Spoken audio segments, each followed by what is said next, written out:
Comment la Bible transforme notre vision de la justice sociale? C'est l'heure de la bonne nouvelle.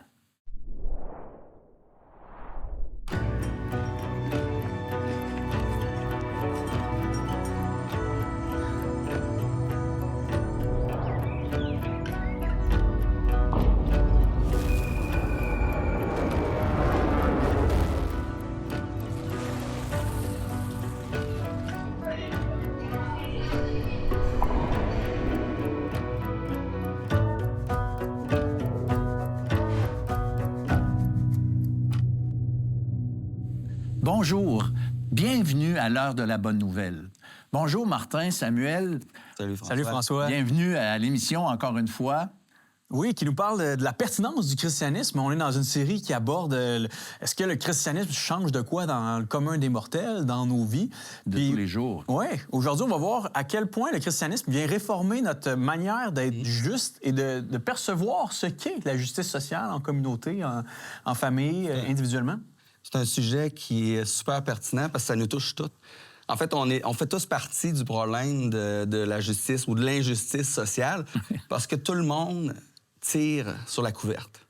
Dans toutes les situations, les conflits, on va remarquer, mettons qu'on est extérieur, on voit un va tirer de son bord, l'autre va tirer de son bord. Et ça date pas d'hier, ces conflits-là, de l'injustice sociale. On peut même reculer jusqu'au 8e siècle avant Jésus-Christ. Le prophète Amos, déjà, il dénonçait ce péché. Probablement, dans la Bible, c'est le livre de la Bible qui dénonce le plus le péché de l'injustice sociale. Et Amos, il parle justement contre les riches qui opprimaient, qui marchaient sur la tête des pauvres. Il va même reprocher aux vendeurs de diminuer la quantité, d'augmenter les prix. Exactement de comme fausser les balances aujourd'hui. On a déjà vu ça. Ah oui, on joue dans le même film, là. Ouais. Mais regardez ce que le Seigneur dit après avoir vu tout ce que ces gens-là font. Il dit ceci dans Amos 8, 7. « Israël est fier de son pays. Eh bien, je le jure, par ce pays, je n'oublierai jamais vos façons de faire. » Donc, Dieu voit, puis n'oublie pas. Puis un jour, il va demander des comptes. Tout à fait. Écoute, moi, je pense, tu sais, quand tu parles de tirer la couverte de son bord, tu sais, dans un couple qui s'aime, bien, ils sont bien intentionnés. Moi, ça fait des années que je suis marié, plus de 40 ans. Puis, je veux dire, je peux pas dire que c'est tout facile. Tu sais, il y a toujours des choses... Tu sais, puis, tu sais, il faut passer à travers, se parler, se pardonner et tout et tout. Puis, on est deux, on s'aime, puis c'est difficile. Alors, si on transpose ça à 8,5 personnes sur la planète, comment peut-on penser que ça va mieux aller? C'est pas évident du tout, c'est pas facile. Mais on a posé la question, que devrait-on changer pour avoir un monde plus juste? Bien, déjà, l'égalité, je pense, pour tous. Bien, je dirais que les gens s'informent plus sur qu'est-ce qui se passe autour d'eux à la place de toujours avoir leur même mentalité. Le salaire, peut-être? De ne pas faire en sorte que l'argent, ce soit un problème. Est-ce qu'on devrait changer quelque chose? Peut-être qu'on devrait porter plus d'attention au bien-être des autres et donner plus d'importance aussi à l'environnement. On devrait tous donner un peu de plus d'amour à chacun d'entre nous, je pense. Arrêter de penser juste à soi. Avoir des gens plus tolérants. Avoir des gens qui ont plus d'empathie. On devrait tous essayer d'être un peu plus patients et généreux. S'écouter, je pense. Il faudrait mieux répartir l'argent pour le travail. Peut-être remettre les valeurs humaines en avant. Voilà, plus que l'argent. Il faudrait qu'on commence par la paix. Puis ça a l'air difficile. Intéressant, hein? Entendre ce vox pop-là, on a l'impression que les gens ont tous une impression d'un monde plus juste qui existe ou qui a déjà existé, tu sais. Et je pense qu'on a en effet cette nostalgie-là à l'intérieur de nous, d'un monde où la justice régnait, d'un jardin où la justice régnait. Puis même si on l'a jamais vu, ce monde parfait-là, mais t'entends les commentaires, t'as l'impression que tout le monde soupire, aspire. C'est comme si on y avait déjà habité, puis on y a jamais été, mais c'est comme si c'est resté derrière nous. On là. connaît cette maison-là, mais on n'est pas capable de l'atteindre. Non. Il y a plusieurs personnes qui ont parlé d'arrêter de penser juste à soi, puis de commencer à regarder aux autres, porter plus attention au bien-être des autres. Puis je pense que c'est une piste qui est un début de piste intéressante. Puis je serais curieux de savoir si les gens qui ont dit ça le font eux-mêmes dans leur vie. Mais la Bible parle aussi de cette idée-là de penser aux autres, mais elle va plus loin. Puis je vous partage un verset de Philippiens 2:3 qui dit « Avec humilité, considérez les autres comme supérieurs à vous-même. » Là, c'est pas juste l'idée de penser aux autres, c'est de penser puis de considérer l'autre comme étant supérieur, plus important. Alors imaginez si sur la planète, tout le monde considérait l'autre plus important que lui. Je pense qu'on aurait une image différente. C'est clair. C'est clair. Puis, tu sais, je trouve, il y en a un qui a dit c'est difficile. Puis, non seulement c'est difficile, mais en quelque part, si on est honnête, on a toujours voulu, mais jamais atteint ça. Et qu'est-ce que je trouve intéressant, c'est que les gens ont tous l'idée qu'il y a amélioration, exception faite peut-être d'un monsieur qui semblait pas vraiment être convaincu, mais on est tous d'accord qu'il y a une amélioration à avoir, mais on est là, puis c'est comme on est pris avec une voiture dans le banc de neige, là, on pèse sur le gaz, ça avance pas. Il y a quelque chose qui est impossible à l'homme. C'est ça, il y a quelque chose qui va pas. Alors, restez avec nous parce qu'après la pause, Samuel va nous entretenir de ce sujet si important de la justice sociale. Personne n'est contre un monde contenant un peu plus de justice, d'harmonie, de paix, d'altruisme. Par contre, ce qui marche pas, c'est qu'on voit que même les plus grandes élites de ce monde au niveau intellectuel finissent par commettre parfois des crimes odieux. Ils savaient très bien que ça se faisait pas. Il y a ce cycle de violence qui se perpétue entre les individus, entre les nations. Est-ce qu'il existe un juge, une norme universelle, une autorité suprême, quelqu'un qui a dit comment on devrait vivre? Heureusement, cette personne-là existe. L'heure de la bonne nouvelle, en collaboration avec le Messager chrétien, vous offre gratuitement le livre de réflexion quotidienne La Bonne Semence. Pour en recevoir un exemplaire, écrivez-nous à l'heure de la bonne nouvelle, casier postal 33012, comptoir postal Thibault, Trois-Rivières, Québec, G8T 9T8. Vous pouvez également nous joindre à info@hbn.ca ou par téléphone 1-866-509-1319. Personne n'est contre un monde contenant un peu plus de justice, d'harmonie, de paix, d'altruisme. On n'a qu'à penser ce qui est arrivé aux États-Unis il y a quelques années avec la mort de George Floyd, des manifestations qui ont éclaté un peu partout dans tous les États avec des pancartes qui brandissaient plus de justice raciale. On peut penser aux véhémentes dénonciations du mouvement MeToo qui ont enflammé la planète entière. Et avec raison, on dénonçait les abus, la violence sexuelle qui se perpétuait envers les femmes et même quelques hommes également. On lutte pour nos droits. Au Québec, la lutte pour les droits autochtones, de reconnaître les Premières Nations est une lutte qui perdure depuis des décennies, depuis des siècles. On peut penser à la lutte contre le racisme, à la tragique mort de Joyce Echaquan il y a quelques années, qui a vraiment qui a circulé partout au Québec. Et la liste continue, hein? Il y a des organismes qui n'ont que comme seul mandat de lutter contre la pauvreté, lutter contre la solitude, lutter contre les crimes envers une certaine ethnie, les crimes envers les enfants. Donc, tout le monde est pour un peu plus de justice. La chose sur laquelle on ne s'entend pas, c'est comment y parvenir. Quels sont les moyens pour y arriver? Bon, dans le Vox Pop, quelqu'un dit il devrait avoir un peu plus d'égalité. C'est intéressant parce que si tu pousses le principe de l'égalité à son paroxysme, tu vas peut-être arriver dans une société communiste où chacun reçoit à la fin du mois le même chèque de paye, peu importe son travail. Est-ce que vraiment on veut s'en aller dans cette direction-là? Est-ce qu'on doit se reposer un petit peu plus sur l'État? On l'entend souvent au Québec, le gouvernement devrait en faire plus. Est-ce que vraiment le gouvernement est la grande maman qui devrait prendre soin et s'assurer que ce monde est juste? Est-ce que le gouvernement peut remplir cette fonction-là? Est-ce qu'on va vaincre le mal et l'injustice par l'éducation? Une autre option populaire, hein? Il faut éduquer. On a l'impression que l'école devrait enseigner simplement ce qu'est la moralité aux jeunes et ça devrait être suffisant pour qu'ils soient moraux rendus en société. Par contre, ce qui ne marche pas, c'est qu'on voit que même les plus grandes élites de ce monde au niveau intellectuel finissent par commettre parfois des crimes odieux. Ils savaient très bien que ça ne se faisait pas. Est-ce qu'on devrait atteindre la justice par la coercition et la force, paramétrer les faits et gestes de tous et chacun, filmer, qu'il y a un Big Brother qui examine si c'est juste ou pas, qu'est-ce qu'on dit, qu'est-ce qu'on fait? On va se rapprocher de la Corée du Nord, un pays où est-ce que chaque fait et geste est calculé. Mais saviez-vous que ce pays-là est le pays, en date de ce jour, qui figure en tête de liste parmi les nations qui violent constamment les droits de l'homme? Est-ce que la science va nous libérer du mal? Malheureusement, la science nous décrit le monde tel qu'il est et non pas tel qu'il devrait être. Il suffit d'étudier l'histoire et de voir que malgré toutes les avancées technologiques, techniques, scientifiques, il y a ce cycle de violence qui se perpétue entre les individus, entre les nations. Est-ce que peut-être le problème, c'est la religion? Ben oui! Et ça, c'est une option qu'on entend dernièrement. Il faudrait dépouiller, débarrasser ce monde-ci de la religion et ça y est, le monde tournerait mieux. Je vais vous lire ce qui a été écrit par Alex Rosenberg en 2012, un professeur de philosophie à l'Université de Duke, qui dresse un petit peu le guide de la vie de l'athée, de celui qui n'a pas de religion. Dieu existe-t-il? Première question, non. Quelle est la nature de la réalité? Ce que la physique en dit. Quel est le but de l'univers? Il n'y en a aucun. Le sens de la vie? Idem, aucun. Pourquoi suis-je sur la Terre? Par pur hasard. La prière est-elle efficace? Bien sûr que non.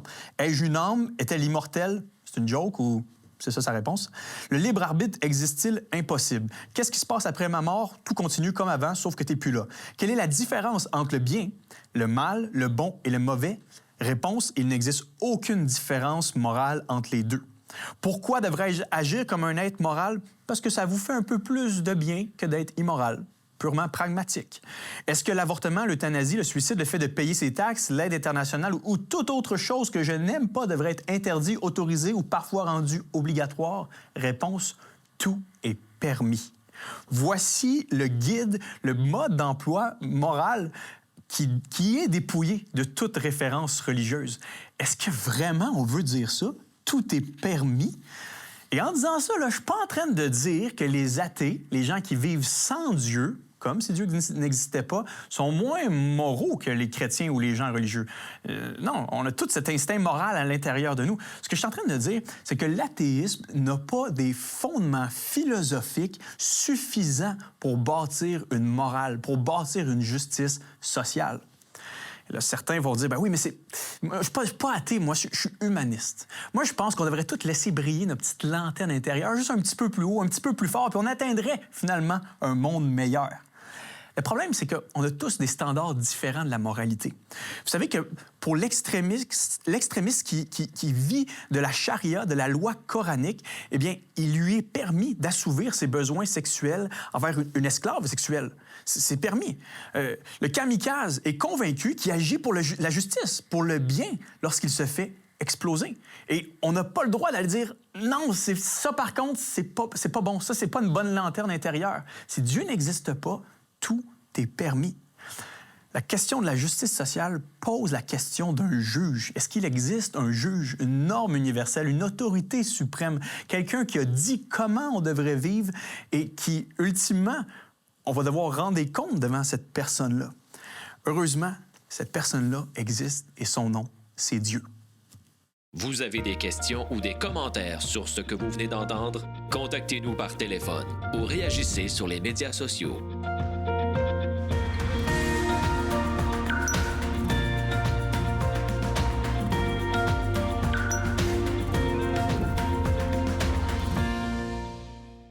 Samuel, je suis un peu estomaqué de ce que tu as dit dans le bloc précédent. Il y a tellement gros, cette affaire-là, de la justice sociale. Il n'y a personne qui n'est pas affecté par ça d'une façon ou d'une autre. Ouais. Puis ton propos, je le trouve vraiment pertinent, puis qui convient à notre émission, parce que c'est de ça qu'on veut parler. Comment le christianisme peut affecter sérieusement la justice sociale par rapport à ses valeurs, en tout cas. Oui, et par rapport aux autres alternatives présentes sur le marché. J'ai mentionné dans le segment précédent tout ce qu'il y a comme possibilité. Mais heureusement, dans tout ça, il existe cette fameuse Déclaration des droits de l'homme, qui agit un peu comme autorité maîtresse en termes de justice sociale, en tout cas entre les pays et entre les nations. question. Mais ce que peu de personnes savent, c'est que cette charte des déclarations de l'homme qui a été écrite en 1948 était présidée par un comité qui contenait plusieurs chrétiens. Et même sa présidente, Eleanor Roosevelt, était une fervente chrétienne. On a Charles Malik du Liban, qui était un théologien grec orthodoxe. Et ces présupposés-là qu'on trouve dans la Charte des droits des êtres humains, je vais vous lire le premier article pour vous donner une idée, c'est que tous les êtres humains naissent libres et égaux en dignité et en droit. Ils sont doués de raison et de conscience et doivent agir les uns envers les autres dans un esprit de fraternité. Si c'est pas transmettre de manière sécularisée les termes bibliques, je sais pas ce que c'est ça exactement. Parce que c'est exactement mettre mot sur mot ce que Genèse 1 et 2 nous disent. L'être humain a une dignité sacrée, inviolable, intouchable. Et de ça est né des principes de justice dans notre monde. Et sais-tu ce qui est intéressant? C'est qu'il y a des représentants de l'Arabie saoudite, des représentants de l'Iran, des pays fortement musulmans, qui ont refusé de signer ça? Oui. Parce qu'ils disaient, votre charte représente trop les valeurs judéo-chrétiennes qui ne sont pas en adéquation avec les valeurs de la loi coranique, de l'islam. On ne peut pas adhérer à ça à 100 %. Ça parle. Le point de départ de la justice sociale est un présupposé chrétien. Tous les êtres humains sont égaux en dignité et en valeur. Que tu sois un enfant, que tu sois un juif, que tu sois un noir, que tu sois un grand, un petit, un pauvre, un riche, aux yeux de Dieu, tu as la même valeur. Et là, je dis ça, puis ça paraît banal en toi puis moi, parce qu'on est né dans un contexte où on se fait enseigner ça tout le temps, tu sais. Mais retourne au premier siècle de notre ère. Savais-tu que les enfants et les femmes étaient traités comme des vauriens, là? Ah non, ça n'avait pas la même valeur. Pas de droit de vote, pas le droit de reconnaissance. Même des grands philosophes là, comme Platon et Aristote se sont exprimés en faveur de l'eugénisme immédiat en disant qu'il soit inscrit dans la loi qu'aucun enfant difforme n'a le droit de vivre. C'est grave. Ah, les philosophes qu'on étudie, là, ça, c'était leur moralité. On se débarrassait des nouveau-nés avec un handicap parce que il n'y avait pas la même valeur. Et on n'hésitait pas à faire ça. Et c'est dans ce contexte-là là, qu'apparaît un petit juif qui joue avec les enfants, un rabbi du nom de Yeshua qui est généreux, qui voit les femmes ayant la même valeur que les hommes. Et dès le départ, on voit que dans le christianisme, il y a une fraternité humaine qui inégalée. Là. Inégalée, qui évacue tous les codes sociaux de l'époque en la personne de Jésus. Le présupposé chrétien, c'est qu'on a tous la même valeur parce que Dieu nous a créés. Et c'est ça l'étincelle qui a enflammé l'imagination morale même de notre histoire. Et aujourd'hui, c'est sur ça que les codes de loi, en grande partie, reposent. Les avocats pourraient confirmer ce que je dis. Les lois sont fondées sur une dignité inviolable. C'est comme de dire en réalité que le Dieu de la réalité a transmis dans le cœur même de l'être humain une moralité et on est comme pogné. Avec ça. C'est comme Dieu qui a mis ça dans le cœur de l'homme, là. C'est cette valeur-là, parce qu'on est fait à l'image de Dieu, au fond, là. Oui. Dieu a voulu qu'on entre dans une relation juste avec lui et dans une relation juste les uns avec les autres. Le premier commandement que Dieu donne à Israël, c'est « Aime-moi de tout ton être, tout ton cœur, toute ta force, ta pensée. Et je vais t'en donner un qui est assez semblable à ça. Aime ton prochain comme toi-même. » T'as jamais vu, ça? Ah non, ça, c'est une folie. Aime ton prochain comme toi-même. L'amour de Dieu qui est intrinsèquement lié à l'amour des autres. Et on le voit partout dans le Nouveau Testament. Les apôtres qui toujours réenchérissent ce commandement-là. Aimons-nous les uns les autres, 1 Jean 4,7, car l'amour vient de Dieu. Un peu plus loin, 1 Jean 4,11, mes chers amis, puisque Dieu nous a tant aimés, nous devons, nous aussi, un impératif moral, nous devons, nous aussi, nous aimer les uns les autres. C'est comme si le rapport à Dieu devrait aussi régir notre rapport au prochain. Il devrait en être un de grâce, d'amour, d'abnégation de soi. Oui, carrément. On ne peut pas être plus là que ça. Même si tu me dis, par contre, c'est pas ce qu'on voit, parce qu'on s'entend. Peut-être quelqu'un pourrait me dire, c'est un peu utopique, là. C'est beau ce que tu décris, mais tu voulais pas être dans les nuages dans cette série-là, redescends sur Terre. Parce que si tu viens sur Terre, tu vas voir que tu vas juste dans une garderie ou dans une cour de récréation d'école primaire. Ça s'arrache les cheveux, là. Puis c'est intimidant, puis c'est méchant. Puis tu vois les principes fondamentaux de la justice sociale qui sont bafoués, là. Moi, j'ai 2 enfants. enfants, puis 2 ans et 3 ans, et c'est juste ça de la justice sociale qu'on fait à journée longue. Ils sont toujours en train de vouloir avoir un peu plus, de vouloir piétiner sur l'autre, d'avoir un peu plus de jouets, de points partagés. Et souvent, c'est très masqué, c'est très subtil. Blaise Pascal a dit que naturellement, et je pense qu'il a dit vrai, naturellement, nous nous haïssons les uns les autres. Et certains vont dire que c'est fort, mais très fort. Mais c'est fortement vrai. Naturellement, on saillit la face. On saillit. Ça, c'est le cœur pécheur de l'être humain, naturellement, à un point tel qu'on peut même haïr notre femme, là, tu sais. On peut même haïr nos enfants. Parce qu'à l'intérieur de nous, il y a cette rage meurtrière que va dire Jésus.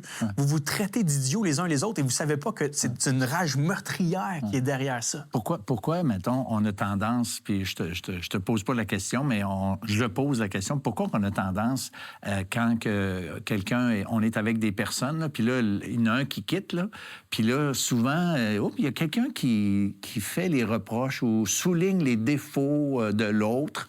Il y a quelqu'un qui m'avait déjà dit à propos de sa femme, je suis pas capable d'y voir la face même en peinture. C'est sûr qu'aujourd'hui, ils sont divorcés, là, on s'entend. Mais tu sais, quand tu dis la haine, il y a quelque chose en nous, tu sais, on veut garder l'image qu'on a un cœur, au fond de notre cœur, on est super correct, mais fondamentalement, Blaise Pascal avait tout à fait raison, parce que la Bible dit « se haïssant les uns des autres ». C'est carrément ce que ça dit. Notre rapport, nos relations sont affectées à cause de notre péché inscrit fortement au fond de nous-mêmes. Et la réalité, c'est que on est les premiers, en tant que chrétiens, à reconnaître notre faillite morale au niveau de la justice, au niveau des relations. Mais on dépend entièrement, notre salut et notre vie maintenant dépend d'un homme qui, lui, était juste. Jésus était juste dans ses rapports avec son Père et aussi dans ses rapports sociaux. 1 Pierre 3,18 nous dit « Christ a souffert une fois pour toutes pour les péchés, le juste pour les injustes, afin de nous amener à Dieu. » Jésus était juste et s'est offert pour nous qui étions injustes. Et dans ce mouvement salutaire, eh bien, le chrétien développe une vie de justice. On commence à régir notre vie avec des principes comme « l'autre a plus d'importance que moi ». Je vais m'offrir pour l'autre. Je vais même me sacrifier pour des ennemis, pour l'amour de Dieu. Et c'est de ça qu'est né des gros mouvements sociaux dans l'histoire. On pense à Nelson Mandela, on pense à des gars comme Martin Luther King Jr. C'est des hommes qui étaient assis sur des principes bibliques, qui avaient la croix dans leur cœur, et ça les a motivés à mettre de l'avant une justice sociale inégalée. Le christianisme booste notre altruisme, notre philanthropie, nous éloigne de la criminalité, nous éloigne du racisme. L'Église devient un lieu où le racisme n'existe pas. Jésus a bafoué toutes les classes possibles dans ce monde. Et vraiment, je pense que l'Église devient ce prototype-là où est-ce que le royaume de Dieu est à l'œuvre à un point tel qu'on peut dire tout le monde s'aime vraiment. Et je veux pas que les gens soient trop optimistes par rapport à ce que c'est qu'une Église évangélique. Si on va à l'Église évangélique, vous n'allez pas trouver d'une façon absolue ce standard parfait. Mais honnêtement, puis je le dis en toute honnêteté, le standard dans le monde de justice, de respect et tout, versus qu'est-ce que je vois dans les églises évangéliques de ceux qui ont la Bible comme base, mais on est dans un tout autre monde, carrément. Ouais, cette justice nous propulse vers le haut. Oui, tout à fait. Bien, écoutez, ceux qui nous écoutent, il a été question de besoin de se réconcilier, qu'on était ennemis, qu'on saillit les uns les autres, et puis, en quelque part, qu'on haït Dieu. Ça, c'est assez gros.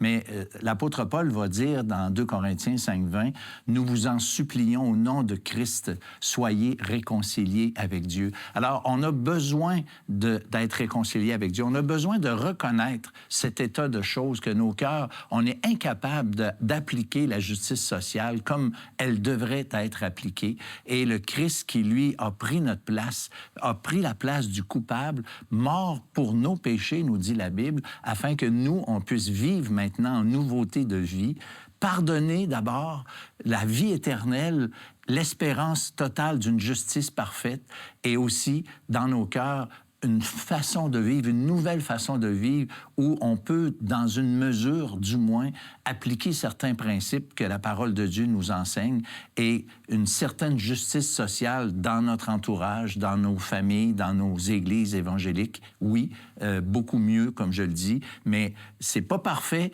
mais on est tous dans ce désir-là d'honorer Dieu et le Seigneur, par son Saint-Esprit en nous, par la parole de Dieu qui nous guide selon les bons principes qu'elle nous enseigne, bien ça peut faire la différence dans chacune de nos vies. Alors moi, je vous encourage à considérer comme jamais cette vérité, ces vérités évangéliques qui peuvent transformer vraiment nos vies puis notre entourage.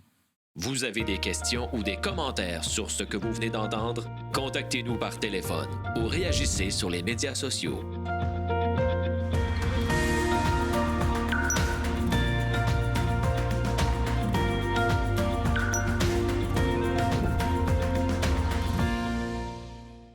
Le site web de l'Heure de la Bonne Nouvelle vous permet de revoir les émissions de la série en cours et de visionner celles des années précédentes. Dans la section « Liens utiles », nous identifions plusieurs liens Internet donnant accès à du contenu évangélique de qualité sur le web. On y retrouve une tonne de moyens concrets pour vous aider à poursuivre et enrichir vos réflexions. Dans la section « Restons en contact », nous vous proposons 2 manières faciles pour entrer en contact avec nous, soit le Perron d'Église et les groupes de discussion « Je suis deuxième ».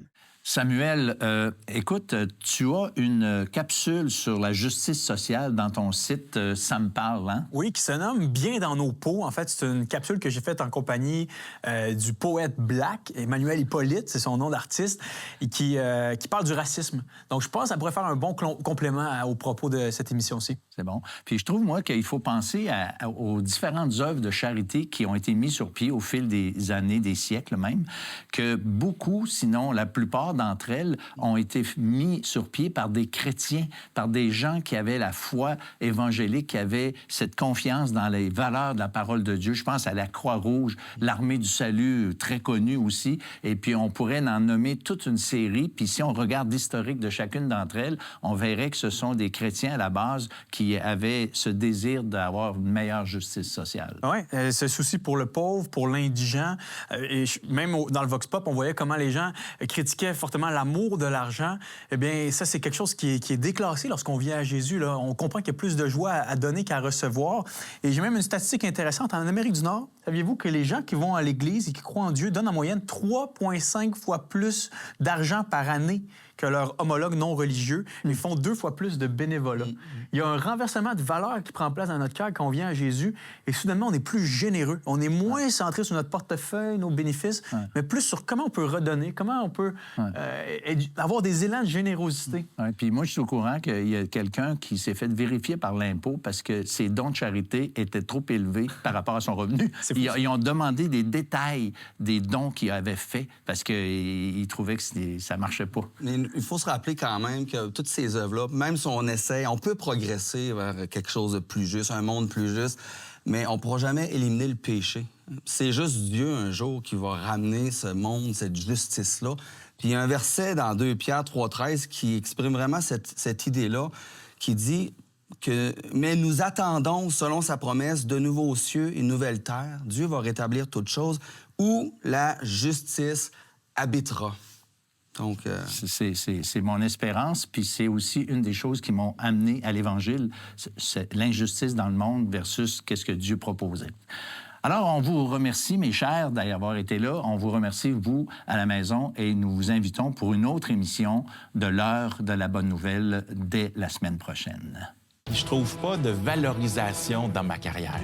Peut-être que le couple s'est dépassé. Leurs familles sont éclatées, ils ne voient pas leurs enfants. On va parler de relations multiples, de polyamour, où on va dire, cette idée, 2 personnes pour la vie, ça n'arrivera pas. La Bible nous dit par contre que malgré le fait que je suis pécheur, il y a des principes, il y a une aide que Dieu peut nous donner pour réellement avoir une famille heureuse.